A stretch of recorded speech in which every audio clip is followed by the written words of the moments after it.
பிரியமான தேவ பிள்ளைகளே, நமக்கு பாவம் வேண்டாம், நமக்கு சாபம் வேண்டாம். பாவத்தின் சம்பளம் மரணம் என்று சொல்லுகிறது. அநேகர் பாவ வழிகளுக்குள் விழுந்து கிடந்த போதிலும் கூட அவர்களை தூக்கி விடுவார் யாருமில்லை.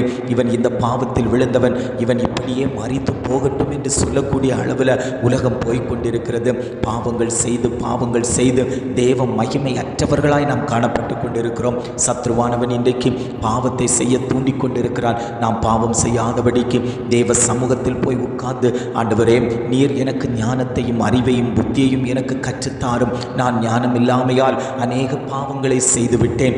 இனிமேல் அந்த பாவங்களை செய்யாதபடிக்கு தேவன் எனக்கு ஞானத்தை தரும்படியாய் நாங்கள் ஜெபிக்கிறோம்னு சொல்லி தேவ சமூகத்தில் எத்தனை பேர் உட்கார்ந்து இருக்கிறீர்களோ அத்தனை பேரையும் பார்த்து ஆண்டவர் சொல்லுகிறார், கடைசி காலத்தில் வைக்கப்பட்டிருக்கிற நீங்கள் இந்த பாவ சந்தோஷத்தை, உலக சந்தோஷத்தை, அந்யோன்யத்தை உதறி தள்ளிவிட்டு என்னை நோக்கி, என்னுடைய இலக்கை நோக்கி என் பின்னாக நீங்கள் வருவீர்களே, ஆனால் அந்த பரம கானானை நோக்கி நீங்கள் ஓடக்கூடியவர்களாய் மாற முடியும். நான் உங்களை அந்த விண்ணுலக வீட்டிலே, அந்த பரலோக வீட்டிலே உங்களை நான் கொண்டு போய் சேர்த்து மகிமையாய் நீங்கள் இருப்பீர்கள் என்று ஆண்டவர் பேசிக்கொண்டிருக்கிறார்.